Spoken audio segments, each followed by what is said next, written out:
नमस्कार दोस्तों, crescent education classes में आप सभी का स्वागत है।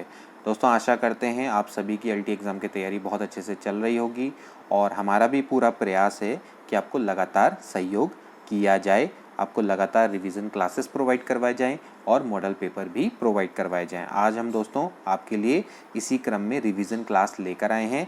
ये चौथे नंबर की रिवीजन क्लास है। इससे पूर्व में हमने 3 रिवीजन क्लासेस ऑलरेडी ले ली हैं। तो आज हम दोस्तों 30 इम्पॉर्टेंट MCQ इसमें डिस्कस करेंगे, तो इस वीडियो को पूरा देखिएगा, आपको काफ़ी बेनिफिट इससे मिलेगा। तो चलिए वीडियो को स्टार्ट करते हैं।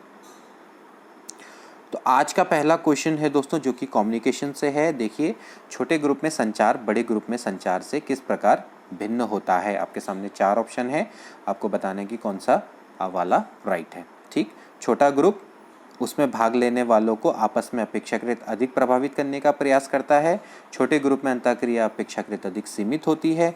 छोटा ग्रुप संदेश पहुंचाने में कम समय लेता है। बड़े ग्रुप में संचार अपेक्षाकृत बेहतर फीडबैक प्रदान करता है। तो इसका राइट आंसर क्या है दोस्तों, आप इसको सोच के जवाब दीजिए। इसका राइट आंसर है ए वाला, कि भाई छोटा ग्रुप है उसमें भाग लेने वालों को आपस में अपेक्षाकृत अधिक प्रभावित करने का प्रयास करता है। दोस्तों, जब आपका छोटा ग्रुप होता है तो उसमें आपको क्या होता है, लगातार फीडबैक मिलता है समय समय पर। ठीक है, तो जब छोटे ग्रुप में आपको फीडबैक मिलता है तो आपका क्या होता है, अंतःक्रिया अपने आप ही हो जाती है, यानी कि आपका इंटरेक्शन बढ़ जाता है। ठीक, तो जब छोटा ग्रुप है उसमें भाग लेने वालों को आपस में अपेक्षाकृत अब अधिक प्रभावित करने का प्रयास करेगा, यानी कि वे आपस में क्या होंगे, एक दूसरे से अधिक प्रभावित होंगे। जबकि बड़े ग्रुप में क्या होती है, फीडबैक की समस्या होती है। वहाँ पर आप कोई भी एक विचार भेजें या फिर आप कोई संचार करें तो वहाँ पर आपका क्या होता है कि आपको एकदम से फीडबैक नहीं मिलती, प्रतिपुष्टि नहीं मिलती। यही सबसे ज़्यादा बड़े ग्रुप्स की कमी रहती है। तो यहाँ पर देखा जाए तो आप बाकी के देख सकते हैं, छोटे ग्रुप में अंतःक्रिया अपेक्षाकृत अधिक सीमित होती है, गलत है, इसमें अंतःक्रिया ज़्यादा होती है।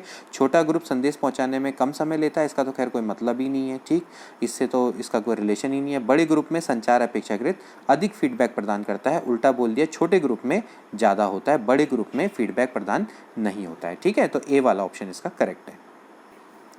इसके बाद दोस्तों अगला क्वेश्चन है जो कि आपका संप्रेषण पर आधारित है। फिर से निम्न में से कौन सा मौखिक संचार का उदाहरण है, आपने बताना है कि इसमें से कौन सा मौखिक संचार का उदाहरण है। विजय ने टेरेस पर खड़े होकर ऊंचे स्वर में कविता पढ़ी। चौराहे पर सिग्नल हरे से लाल रंग का हो गया। बच्चा माँ का ध्यान खींचने के लिए रो रहा था। सुनीता ने विनीता को पत्र पढ़कर सुनाया। तो इसका राइट आंसर क्या होना चाहिए दोस्तों, जरा ध्यानपूर्वक इसका जवाब दीजिएगा। काफ़ी अच्छा क्वेश्चन है ABCD में से। तो इसका राइट आंसर है दोस्तों कि सुनीता ने विनीता को पत्र पढ़कर सुनाया। ये मौखिक संचार का उदाहरण है। ठीक है, चौराहे पर सिग्नल हरे से लाल हो गया। दोस्तों, ये आपका क्या है, सांकेतिक संप्रेषण इसको मान सकते हैं। इसी तरह से ये भी दोस्तों आपका एक सांकेतिक संप्रेषण है। जबकि जो ए वाला है, विजय ने टेरेस पर खड़े होकर ऊंचे स्वर में कविता पढ़ी। देखिए दोस्तों, जब हम बात करते हैं संचार की या संप्रेषण की, हम जब बात करते हैं, एक होता है संप्रेषण कर्ता, एक होता है संप्रेषण ग्राही। तो दोनों का होना आवश्यक है। जो एक बंदा मैसेज भेजेगा, एक उसको ग्रहण करेगा। ठीक है, तो यहाँ पर दोस्तों क्या हो रहा है कि विजय टेरेस पर खड़े होकर ऊंचे स्वर में अकेले चिल्ला रहा है। इसमें आपका संप्रेषण कहीं पर भी नहीं हो सकता, तो ये संप्रेषण का उदाहरण नहीं है। तो डी वाला ऑप्शन इसका करेक्ट है। इसके बाद अगला क्वेश्चन देखिए, बच्चों की ज्ञानेंद्रियों को क्रियाशील व सक्षम बनाने हेतु, छोटे बच्चों की ज्ञानेंद्रियों को क्रियाशील व सक्षम बनाने हेतु आप क्या करेंगे, उनके समक्ष आप सामग्री रखकर निरीक्षण करेंगे, उनसे वस्तुओं को रखने और उठाने का कार्य करवाएंगे, उनको क्रियाशील रखेंगे, या फिर उनको कक्षा में शांत बैठने को कहेंगे। तो इसका राइट आंसर क्या होना चाहिए, फिर से आपके पास दोस्तों 4 सेकंड का मैं वक्त देता हूँ, आप सोच के जरा इसका आंसर दीजिएगा। तो इसका राइट आंसर है, क्या है इसका राइट आंसर, उनको आप क्रियाशील रखेंगे, यानी कि आप उनको एक्टिव रखेंगे। ठीक, यानी कि अगर आप उनकी ज्ञानेंद्रियों को आप क्रियाशील व सक्षम बनाना चाहते हैं तो उनको क्रियाशील रखेंगे। तो उसके लिए आप क्या कर सकते हैं, ऑडियो वीडियो सामग्री का प्रयोग करें। ठीक है, और इसके अलावा दोस्तों उनसे ज़्यादा आप इंटरेक्शन करें। ठीक है, यानी कि आप उनसे बोलने के लिए और उनको सुनने के लिए प्रेरित करें। ठीक, तो ये आप कर सकते हैं। ठीक, तो आप क्या करेंगे, उनकी ज्ञानेंद्रियों को क्रियाशील और सक्षम बनाने के लिए आप उनको एक्टिव रखें हमेशा। ठीक, तो एक्टिव आप ऑडियो वीडियो के माध्यम से, ठीक है, उनके संग इंटरेक्शन करके आप ज़्यादा से ज़्यादा उनको एक्टिव रख सकते हैं। इसके बाद नेक्स्ट क्वेश्चन देखिए दोस्तों, जो कि आपका डाल्टन योजना पर आधारित है। डाल्टन योजना अल्प आयु के बालकों के लिए उपयुक्त नहीं है, बालक केंद्रित नहीं है, बालकों को साध्य मानती है, पाठ्यक्रम को साध्य मानती है, और व्यक्तिक भिन्नताओं को स्वीकार नहीं करती। तो इसका राइट आंसर क्या होना चाहिए भाई दोस्तों? सोच समझ के इसका जवाब दीजिएगा। आपके पास 4 सेकंड का वक्त है। 1 2 3 4। तो इसका राइट आंसर है दोस्तों ए वाला, कि ये अल्प आयु के बालकों के लिए उपयुक्त नहीं है। ठीक है, डाल्टन योजना, जिसको कि दोस्तों डाल्टन प्रयोगशाला योजना से भी जाना जाता है। ठीक है, शिक्षण का ये कॉन्सेप्ट है और अमेरिका की शिक्षा शास्त्रिणी कुमारी हेलन पार्खस्ट, क्या नाम है? हेलन पार्खस्ट। ठीक है, इनके द्वारा दोस्तों इस योजना को आरंभ किया गया था 1912 में। ठीक है, और ये 8 से 12 वर्ष के अवस्था के लिए बच्चों के लिए बनाई गई एक नई शिक्षा योजना इन्होंने 1912 में बनाई थी 8 से 12 वर्ष के लिए। तो साफ साफ है कि जो अल्प आयु के बच्चे हैं उनके लिए उपयुक्त नहीं है। ठीक है, क्योंकि इसमें आपको प्रयोगशाला में काम करना पड़ता है, तो फिर आप देख सकते हैं कि जो छोटे बच्चे हैं उनके लिए उपयुक्त नहीं है। इसके बाद नेक्स्ट क्वेश्चन है, शिक्षा की प्रयोगात्मक विधि का प्रयोग सभी विषयों के शिक्षण के लिए किया जा सकता है, केवल कुछ ही विषयों के शिक्षण के लिए किया जा सकता है, सुनकर ज्ञान प्राप्त करने के लिए किया जाता है, छात्र को सामान्य से विशिष्ट की ओर ले जाता है। काफ़ी अच्छा क्वेश्चन है दोस्तों, आप सोच समझ के इसका जवाब दीजिएगा। आपके पास फिर से 4 सेकंड है। शिक्षा की प्रयोगात्मक विधि का प्रयोग कहाँ किया जा सकता है?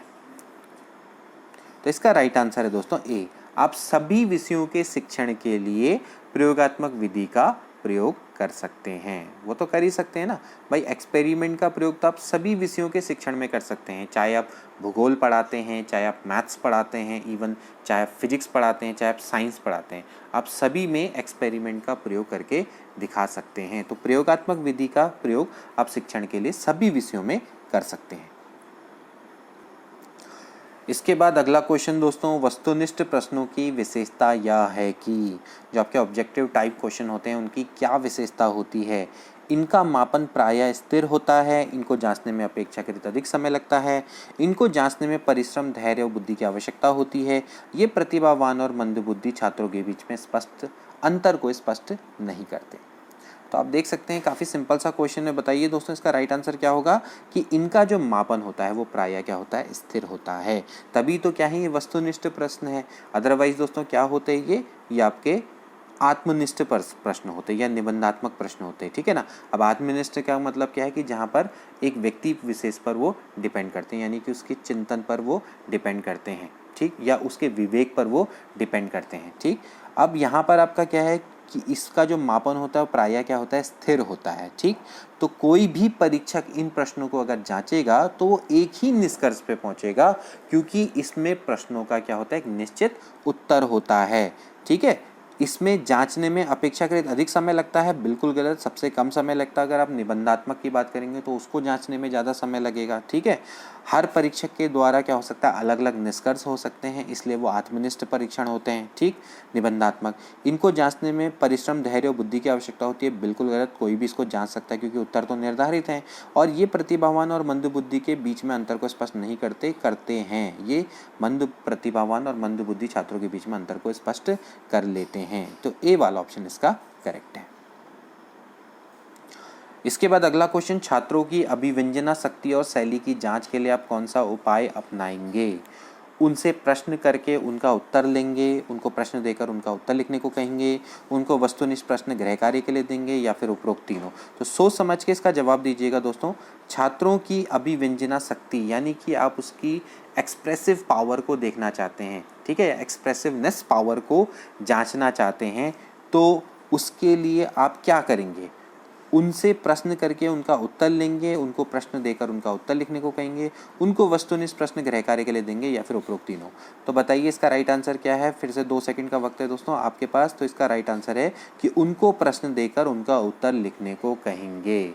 ठीक है, अगर आपको दोस्तों छात्रों की अभिव्यंजना शक्ति को मेज़र करना है और शैली की जांच करनी है, तो उसके लिए दोस्तों आपको क्या करना पड़ेगा? उनको प्रश्न देने पड़ेंगे ओपन एंडेड, और फिर उसके बाद उनसे क्या करना पड़ेगा? उत्तर लिखने को कहना पड़ेगा। तभी जाके दोस्तों क्या कर पाएंगे? अपने आप को एक्सप्रेस कर पाएंगे। ठीक है, अब उनसे प्रश्न करके उनका उत्तर लेंगे दोस्तों, इससे भी वो अपने आप को एक्सप्रेस उतनी तरह से नहीं कर पाएंगे। ठीक है, इसी तरह से वस्तुनिष्ठ प्रश्न में आदमी अपने आप को एक्सप्रेस कैसे करेगा, उसका तो फिक्स आंसर है। ठीक, तो ऐसे देखा जाए तो ये और ये तो नहीं हो सकता, तो बी वाला ये कि जब आप उनको प्रश्न देंगे और उसका उत्तर लिखने को कहेंगे तभी जाके वो अपने आप को एक्सप्रेस कर पाएंगे। इसके बाद नेक्स्ट क्वेश्चन दोस्तों, अगेन वस्तुनिष्ठ प्रश्नों के संबंध में कौन सी बात सही है। इन प्रश्नों का निर्माण अति सरल है, इन दो के द्वारा छात्रों की अभिव्यंजना शक्ति का पता लगता है, इनके द्वारा छात्रों की मौलिक चिंतन का पता लगता है। ऐसे प्रश्नों के माध्यम से पाठ्यक्रम के बड़े भाग को सम्मिलित किया जा सकता है। तो भाई क्या इसका राइट आंसर होना चाहिए? आप में से काफ़ी लोगों को ये आता होगा और इजी भी है, तो इसका राइट आंसर क्या है दोस्तों? डी इसका राइट आंसर है। ठीक है, इन प्रश्नों का निर्माण अति सरल है, ये तो बहुत कठिन होते हैं ठीक बनाने। छात्रों की अभिव्यंजना शक्ति अभी हमने ऊपर पढ़ा, भाई कैसे पता लगेगा? नहीं। मौलिक चिंतन का पता लगता है? नहीं। ऐसे प्रश्नों के माध्यम से पाठ्यक्रम के बहुत बड़े भाग को सम्मिलित किया जा सकता है।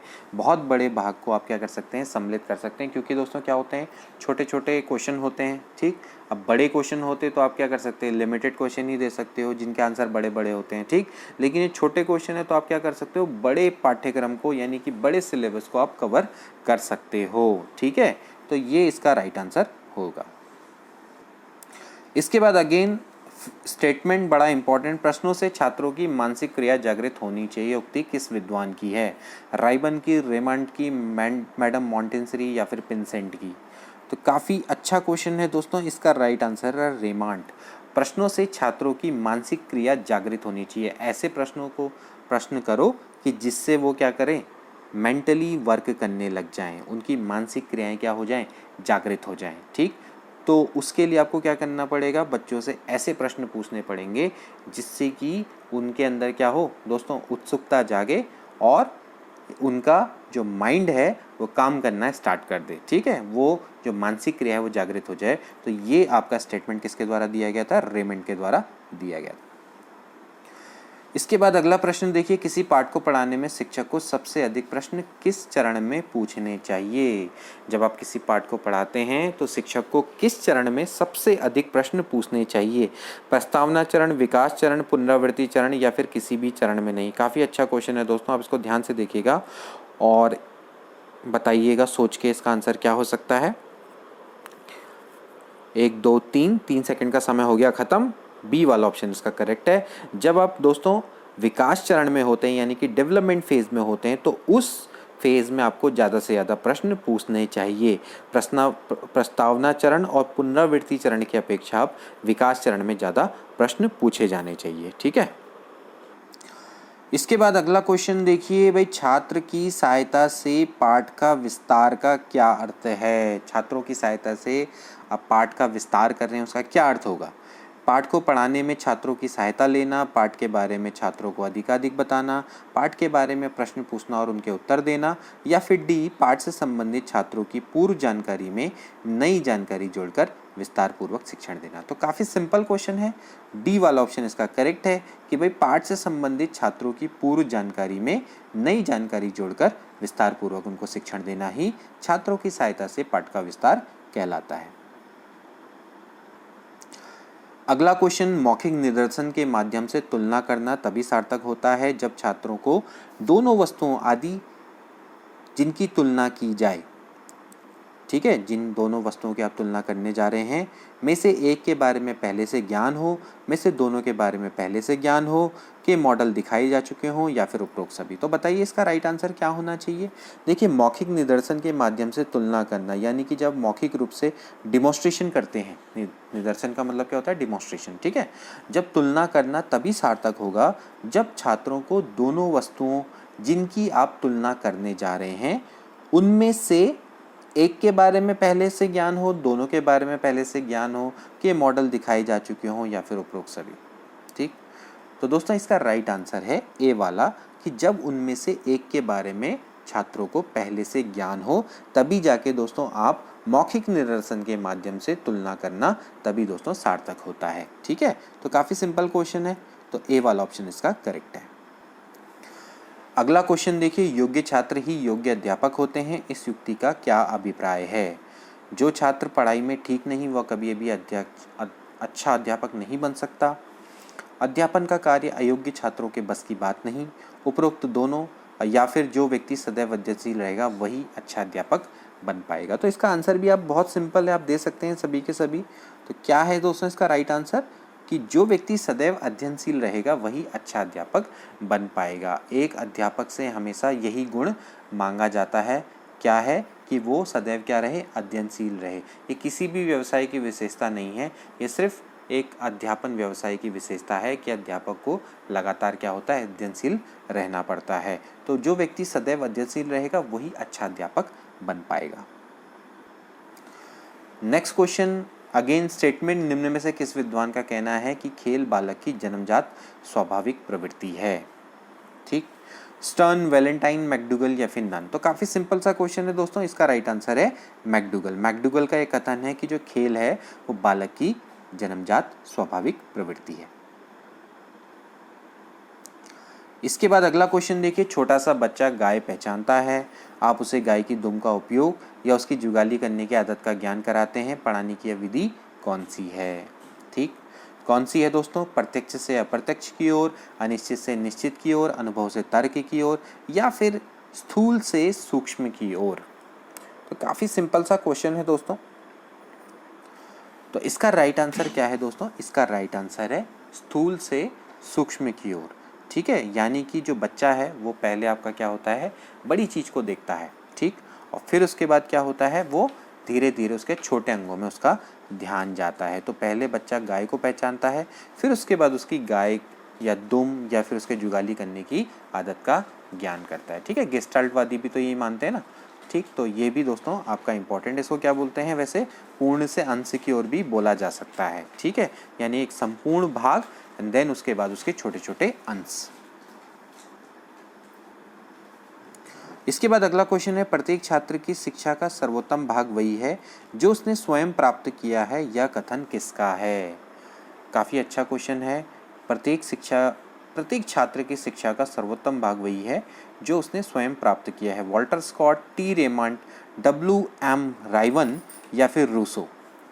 तो इसका राइट आंसर है दोस्तों वॉल्टर स्कॉट। वॉल्टर स्कॉट के द्वारा दोस्तों ये कथन दिया गया है, प्रत्येक छात्र की शिक्षा का सर्वोत्तम भाग वही है जो उसने स्वयं प्राप्त किया है। नेक्स्ट क्वेश्चन देखिए, भूगोल का पाठ पढ़ाते समय शिक्षक तुलना विधि का सहारा ले सकता है। इस प्रणाली से छात्रों में निरीक्षण के गुणों का विकास होता है, परीक्षण के गुण का विकास होता है, सोचने के गुण का विकास होता है, या फिर उपरोक्त सभी। काफ़ी सिंपल क्वेश्चन है।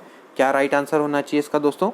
अब आपके पास 2 सेकंड का वक्त है, जल्दी से आंसर दे दीजिए। इसका आंसर क्या है? डी, उपरोक्त सभी। जब आप दोस्तों ज्योग्राफी का पाठ पढ़ाते हैं तो उस समय पर शिक्षक हमेशा कंपैरिजन मेथड का सहारा ले सकता है। जब हम कंपैरिजन करते हैं जनरली, जैसे हम 2 देशों की जलवायु का कंपैरिजन कर सकते हैं, या फिर हम 2 देशों के हम तापमान का कंपैरिजन कर सकते हैं, ठीक है, या फिर वहाँ की हम भौगोलिक स्थिति का कंपैरिजन कर सकते हैं, ठीक है, और इसी तरह से वहाँ की हम पवनों का कंपैरिजन कर सकते हैं। तो इसमें क्या होता है कि भाई जो छात्र हैं उनमें निरीक्षण के गुण का विकास होता है, परीक्षण के गुण का विकास होता है, उनके सोचने के गुणों का विकास होता है। ठीक है, अगला क्वेश्चन देखिए, कहा जाता है कि शिशु एक कोरी स्लेट होता है, इसका क्या अर्थ है? शिशु अबोध होता है, शिशु में द्वेष भाव नहीं होता है, उसे इच्छानुसार गढ़ा या बनाया जा सकता है, उसका दिमाग बिल्कुल खाली होता है। काफ़ी अच्छा स्टेटमेंट है दोस्तों, प्लेटो के द्वारा दिया गया था ये स्टेटमेंट। तो क्या होता है इसका मतलब दोस्तों? सोच के बताइएगा इसका राइट आंसर। 3 सेकंड का समय है, 1, 2, 3। तो इसका राइट आंसर है दोस्तों कि उसे इच्छा अनुसार गढ़ा या फिर बनाया जा सकता है। ठीक है, जो छोटा बालक है वो एक कोरी स्लेट जैसा होता है, उस पर कुछ भी लिखा नहीं होता है। जब परिवार, समाज और वो परिवेश से ही दोस्तों वो सब कुछ अब सीखता है और उसके व्यक्तित्व का विकास होता है। तो उसे इच्छा अनुसार गढ़ा जा सकता है या बनाया जा सकता है। इसके बाद अगला क्वेश्चन है, हर्बर्ट का मानना था कि छात्रों को पढ़ाने के लिए, काफ़ी अच्छा क्वेश्चन है, अज्ञात से ज्ञात की ओर चलना चाहिए, ज्ञात से अज्ञात की ओर चलना चाहिए, उपरोक्त दोनों में से किसी भी विधि का सहारा लिया जा सकता है, या फिर उपरोक्त दोनों विधियों का साथ साथ प्रयोग किया जाना चाहिए। तो सोच समझ के इसका आंसर दीजिएगा, आपके पास 3 सेकंड है। तो इसका राइट आंसर है ज्ञात से अज्ञात की ओर चलना चाहिए। ठीक है, जो हर्बर्ट स्पेंसर थे उनका मानना था कि भाई जो बच्चे हैं वो शिक्षक द्वारा दी गई सूचनाओं को लगातार ग्रहण करता रहता है। ठीक है, और यदि हम उसको नवीन ज्ञान को छोटे छोटे टुकड़ों में दें और उसके नवीन ज्ञान को पूर्व ज्ञान से संबंधित करके प्रस्तुत किया जाए तो उसका अधिगम आसान हो जाता है और वो शीघ्रता से उसको ग्रहण कर लेता है। ठीक है, तो कहने का मतलब ये है कि जब आप उसको दोस्तों नवीन ज्ञान दे रहे हैं तो आपने क्या करना है, उसको पूर्व ज्ञान से संबंध करना है, यानी कि आपने ज्ञात से अज्ञात की ओर को जाना है। तो छात्रों को पढ़ाने के लिए ज्ञात से अज्ञात की ओर चलना चाहिए। इसके बाद अगला क्वेश्चन है दोस्तों, जो कि अगेन एक स्टेटमेंट है। निम्न में से किसने कहा था प्रेरणा छात्र में रुचि उत्पन्न करने की कला है। अभी प्रेरणा से संबंधित एक क्वेश्चन है, देखिए क्या है, थॉमसन, कोठारी, मैकाले या फिर रविंद्रनाथ टैगोर। तो फिर से आप इसको सोचिए, आपके पास 3 सेकंड का समय है, 1 2 3। तो इसका राइट आंसर है दोस्तों थॉमसन। थॉमसन के द्वारा स्टेटमेंट कहा गया था कि जो प्रेरणा है वो छात्र के मन में रुचि उत्पन्न करने की कला है। इसके बाद अगला क्वेश्चन है दोस्तों कि संचयी अभिलेख से, जो आप संचयी अभिलेख रखते हैं उससे क्या होता है। बच्चों के नैतिक स्तर का मूल्यांकन होता है, बच्चों की पढ़ाई की प्रगति का पता लगाया सकता है, बच्चों में अनुशासन रखा जा सकता है या फिर बच्चों के पूर्ण विकास का पता लगाया जा सकता है।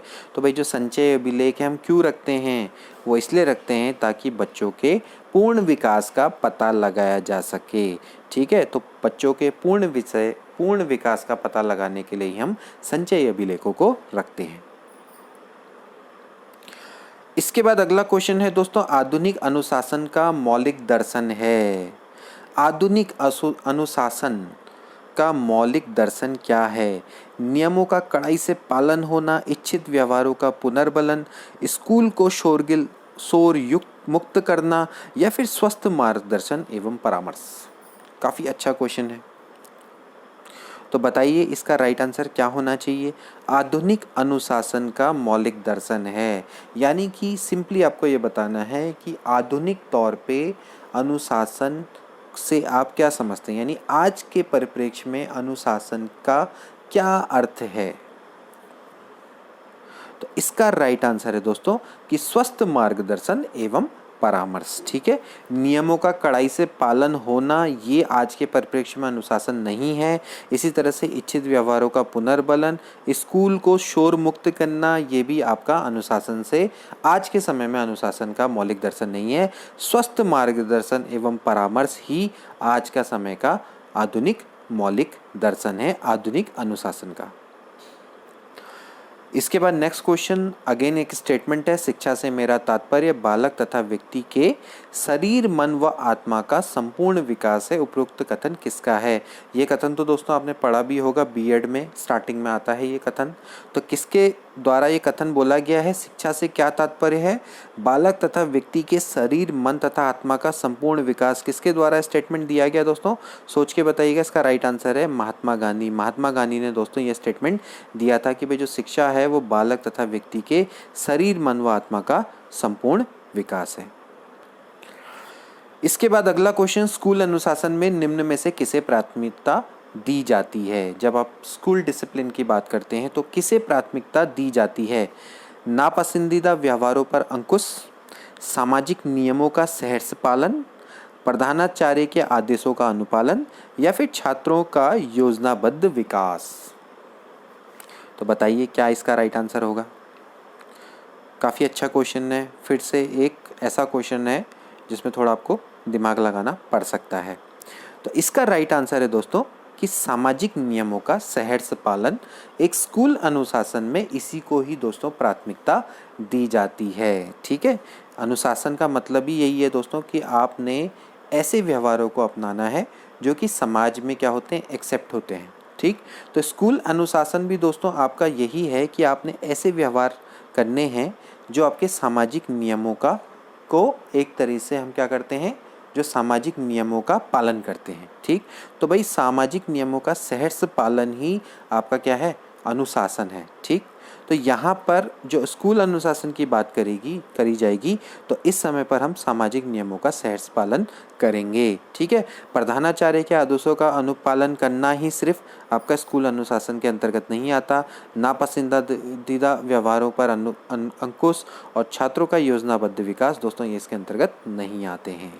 मतलब एक तरीके से हम कह सकते हैं कि ये भी अनुशासन के पार्ट हैं, लेकिन आप इनको प्राथमिकता नहीं दे सकते। आप प्राथमिकता देंगे किसको? सामाजिक नियमों का सहर्ष पालन को आप प्राथमिकता देंगे।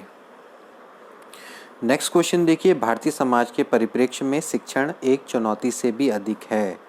भारतीय समाज के परिप्रेक्ष्य में शिक्षण एक चुनौती से भी अधिक है क्या? धर्मांधता एवं विवेकहीनता के कारण, जाति विभेद के कारण, सांप्रदायिक द्वेष के कारण या फिर उपरोक्त सभी? तो काफ़ी अच्छा क्वेश्चन है दोस्तों। इसका आप राइट आंसर बताइए क्या होगा। आप 3 सेकंड का आपके पास समय है। इसका राइट आंसर है दोस्तों धर्मांधता एवं विवेकहीनता के कारण। ठीक, भारतीय समाज के परिप्रेक्ष्य में एक शिक्षण एक चुनौती से भी अधिक हो जाती है। क्यों? क्योंकि धर्मांधता है, ठीक है, धर्म में लोग अंधे हो चुके हैं और विवेकहीनता आ चुकी है उनमें, तो उसके कारण एक शिक्षण दोस्तों क्या हो जाता है? एक चुनौती से भी अधिक है भारतीय समाज में। इसके बाद अगला प्रश्न देखिए, सामूहिक परीक्षण जिसमें हर श्रेणी के लिए एक मानक निर्धारित होते हैं और जिनका प्रशासन भी मैनुअल में दी गई प्रक्रिया के अनुरूप होता है। ये क्वेश्चन मैंने पहले भी करवाया है, तो आपको रिवीजन हो जाएगा आपका इसका अच्छे से। क्या होता है दोस्तों? रिकॉर्ड टेस्ट, मानकीकृत परीक्षण, कक्षा परीक्षण। क्या होता है इसका राइट आंसर? सभी को पता है इसका राइट आंसर क्या है? ये स्टैंडर्डाइज्ड टेस्ट। ठीक है, जो मानकीकृत परीक्षण होते हैं उसमें हर श्रेणी के लिए मानक निर्धारित होते हैं और जिसका प्रशासन भी आपकी पहले से ही मैनुअल गाइडलाइन होती है उसकी प्रक्रिया के अनुरूप होता है। जैसे कि आपकी कोई परीक्षा है तो उसका ऑलरेडी, जैसे आपकी LT की परीक्षा होने वाली है तो वो आपका एक स्टैंडर्डाइज्ड टेस्ट है, क्योंकि उसके पहले से ही सभी मानक निर्धारण है कि भाई 2 घंटे की परीक्षा होगी और इसमें आपके 100 प्रश्न पूछे जाएंगे। ठीक है, 30 प्रश्न आपके पेडागोजी के होंगे, 70 प्रश्न आपके सब्जेक्ट में होंगे उसमें कैटेगरी वाइज। तो वो आपका क्या है, पहले से ही सब कुछ फिक्स है। अब कुछ छात्रों का भाई अलग टेस्ट ले लिया जाए, कुछ छात्रों का अलग हो जाएगा। ठीक है, किसी को 4 घंटे दे दिए, किसी को 5 घंटे दे दिए, किसी को 1 ही घंटा दे रहे हो, तो फिर वो गैर मानकीकृत परीक्षण कहलाएगा। ठीक है, इसके बाद अगला प्रश्न देखिए, बहरों के लिए शिक्षा व्यवस्था के क्षेत्र में किसका नाम उल्लेखनीय है? ठीक है, William Jones, Annie Besant, Helen Keller या फिर मारिया मॉन्टेसरी। काफ़ी अच्छा दोस्तों क्वेश्चन है, तो इसका राइट आंसर क्या होना चाहिए ज़रा सोच के बताइएगा। विलियम जोन्स, एनी बेसेंट या फिर हेलन केलर या फिर मारिया मॉन्टेसरी। तो इसका राइट आंसर है दोस्तों हेलन केलर। ठीक, बहरों के लिए शिक्षा व्यवस्था के क्षेत्र में इनका नाम उल्लेखनीय है। दोस्तों अमेरिका की थी ये, लेखक हैं, राजनीतिक कार्यकर्ता और आचार्य भी थी ये। ठीक है, इन्होंने कला में स्नातक की उपाधि अर्जित की थी और ये ऐसी उपाधि अर्जित करने वाली पहली बधिर और दृष्टिहीन थी। ठीक है ना, बधिर और दृष्टिहीन महिला थी ये। ठीक है, और ये काफ़ी इम्पॉर्टेंट है दोस्तों, इसके बारे में ध्यान रखना। इन पर एक फिल्म भी बनी होगी, आपको याद होगा, संजय लीला भंसाली ने बनाई थी, ब्लैक। ठीक है ना, तो ब्लैक फिल्म थी वो, इन्हीं की मतलब दे सकते हैं कथा पर ही आधारित थी। तो इसको अब ध्यान रखना दोस्तों कि जो हेलन केलर है, बहरों के लिए शिक्षा व्यवस्था के क्षेत्र में इनका नाम बहुत उल्लेखनीय है। ठीक, इसके बाद नेक्स्ट क्वेश्चन देखिए, बच्चों के लिए सबसे उत्तम शिक्षक वह है जो स्वयं बालक जैसा हो, यह कथन किसका है? तो बच्चों के लिए सबसे उत्तम शिक्षक वही है जो स्वयं बालक जैसा हो, ये मेनकेन के द्वारा दोस्तों कहा गया है। ठीक है, काफ़ी इंपॉर्टेंट ये स्टेटमेंट है, आप इसको ध्यान में रखना।